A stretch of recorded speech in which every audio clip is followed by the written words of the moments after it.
New on Daybreak, we told you that sexual harassment payouts at the state capitol are costing taxpayers big bucks, but just how much is it costing? $600,000. We are following breaking news in Tehama County this morning where deputies are responding to an active shooter. Here's what we know. Deputies are responding to reports of shots fired near Rancho Tehama School. This is on Stagecoach Road in the Corning area. Residents there are being told to stay in their homes. When people in Bangor called 911 to report the LaPorte fire, they were told there was no fire. I'm Kelli Saam. Coming up, you'll hear those 911 calls and from CAL FIRE about what went wrong. I want to show you exactly where this played out on the map. Two of the first 911 calls came from here and here along Darby Road, south of LaPorte Road. Both of these homes were destroyed. Now, several witnesses told me by 11:30 p.m. the fire was burning across Darby Road, blocking their escape. When I asked the CAL FIRE chief if he could confirm that an engine had checked these addresses on Darby Road where the fire was first reported, he said he could not confirm that. He could only confirm that an engine checked the general area up here of LaPorte and Darby. And the crew was satisfied that there were no fires in that area of Butte County at that time. If you'd like to hear all of those 911 calls in their entirety, go to my story at krcrtv.com. Kelli Saam, KRCR News Channel 7. Hi, this is Kelli Saam, live once again at the evacuation center at the Silver Dollar Fairgrounds in Chico, where the crowd is growing. Just to look around here behind me, you can see the parking lot is filling up. People are coming in, some of them looking very frightened. Do you ever think you'd live to see the day that Oroville will be evacuating? No. Defense attorneys for the man suspected of being the Golden State Killer are now trying to keep search and arrest warrants from being released publicly. They say if the information was released to media outlets, it could taint witnesses and jurors, leading to an unfair trial. New this morning, a truck carrying a load of bees crashed overnight, blocking a busy interstate interchange in Redding. This happened at the interchange from southbound Interstate 5 to eastbound Highway 44. The trailer tipped on its side around 1:15 this morning. We were there just after it happened. The CHP said a F-350 pickup was towing a gooseneck trailer when the trailer tipped over. That trailer was carrying dozens and dozens of boxes of bees. We turn from a story about bees to a story about Honeycomb Way in Redding. Police responded to a home there after several complaints of drug sales and activity. We start with that breaking news out of Tehama County this morning. A driver was killed in an overnight crash just hours after he turned 21 years old. The crash happened on Highway 99 East just before 1 this morning. We were there and spoke to the CHP. They say the man from Millville had just turned 21. He was driving southbound on Highway 99 East, south of Cone Grove Road in Red Bluff. His Dodge truck veered off the road, overcorrected, and crashed into a walnut tree.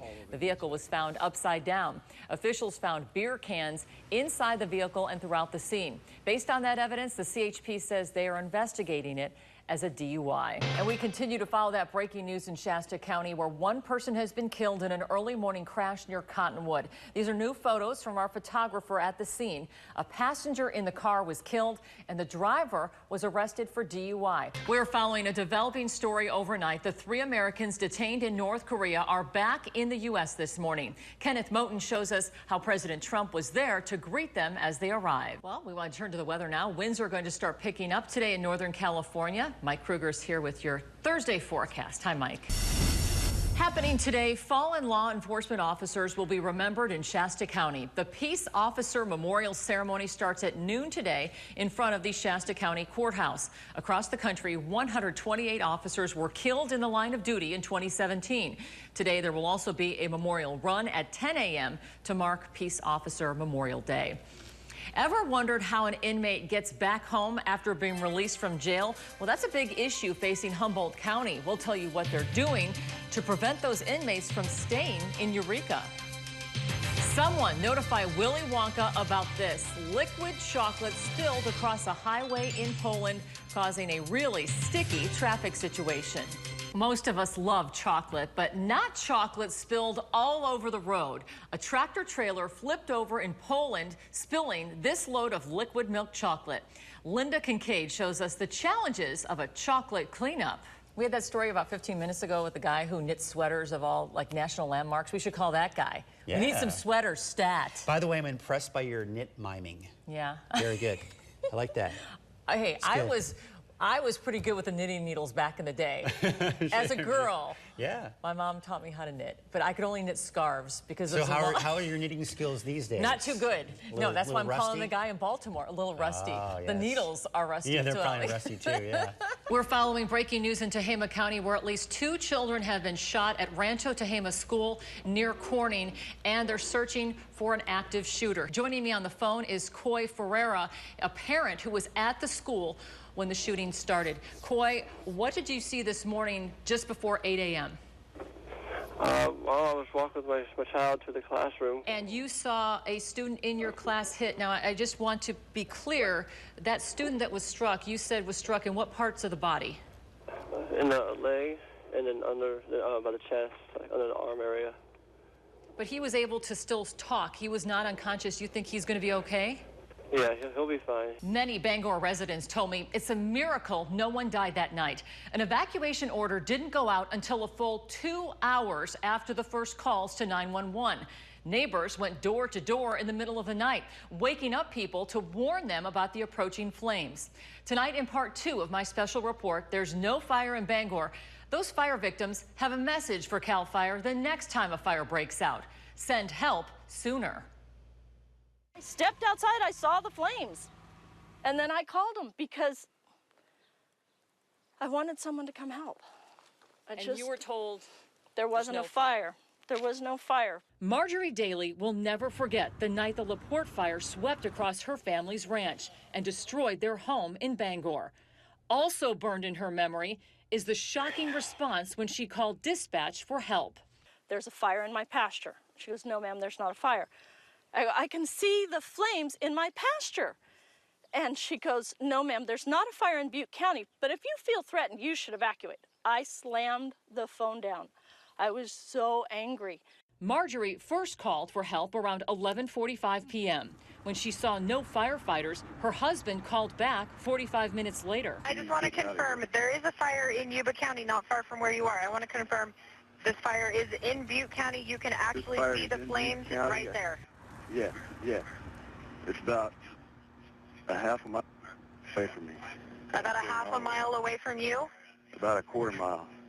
Okay, so you haven't actually been up to actually see the fire itself yet? I'm looking at the flames right now. It's about 100 acres right now. 100 acres. Spreading fast. The Daly's home was one of 37 houses that burned to the ground. The family is now rebuilding on the same site. Marjorie was in disbelief that dispatchers seemed to question callers about if there really was a fire in Bangor. When you can see flames, and I say it's in my pasture, really? Flames? Come on. And I was a volunteer firefighter for 16 years. I know what flames look like. At least some family is safe. One family documented their early morning escape. Holy cow. Oh, the door's In the middle of the night, the winds were howling up to 70 miles per hour. Power was out, and some people were sleeping. Neighbors drove through the flames, honking their horns and warning people about the fast approaching flames and picking up anyone who needed a way out of the danger. You guys have room for one more? Yep. Hop in the back, Hammond. Just make room, okay? Thank goodness for neighbors warning neighbors, or we would have lost lives that night. Right across LaPorte Road from the Dalys, the flames were burning to the back door of Shirley Loomis's home. But the first words out of the gentleman's mouth were, "I'm sorry, ma'am, but that fire is in Yuba County." And I said, "No, I live in Butte County." The fire was so close, she was awakened by the loud beeping of her smoke alarm. You can hear it in the recording of her first call to 911. I'm on LaPorte Road in Bangor. There's a fire right behind my house. Okay. It's like 10 feet away. There's no fires in Bangor right now. I'm sorry? There's no fires in Bangor right now. There's what? The fires are in Yuba County. It was also coming from that direction there, probably to the tree line, and also coming off the hill up there. So, 3 directions. Three directions, yes. After help did not arrive, she made a second call to 911 20 minutes later. Like there's a fire on the ground around your house right now. Oh, yes, all around my house. We just had an engine that drive by that address, so there was no fire anywhere in the area. Oh, yes, there is. Oh my gosh, how can you not see it? You have to come into my gate. I have fire on 3 sides of me right now. It would take until almost 1 a.m., a full hour and 45 minutes after the initial reports, for CAL FIRE to confirm the LaPorte fire and ask for backup. You believe them when they say they had someone drive by and they did not see a fire? No, they did not drive by LaPorte Road, because you can see, well, maybe not now because it's all green again, but you could see clearly, you could see the flame. The flames jumped the road. There is a fire station here in Bangor, Station 55 on Oro-Bangor Highway. But on this particular night, this station was empty. These firefighters had been sent earlier to the Cherokee Fire, 25 miles to the north of Oroville. CAL FIRE says the problem that night was too many fires and not enough firefighters to fight them. There was confusion over if people were seeing a new fire or large fires that were already burning to the north and south of Bangor. Residents say they just want some reassurance that their next call to 911 will bring help. Don't tell them there's not a fire in Butte County. Not everyone in Bangor is an idiot. To be a little bit more reassuring and not to say there's no fire in Bangor. There's no more houses. The whole town almost burned down. God, look at this. I spoke to several people in Bangor who say they saw little or no CAL FIRE response for several hours that night. They want to get the attention of county supervisors and CAL FIRE. They say better plans are needed to provide backup in case a series of fires breaks out again. Kelli Saam, KRCR News Channel 7.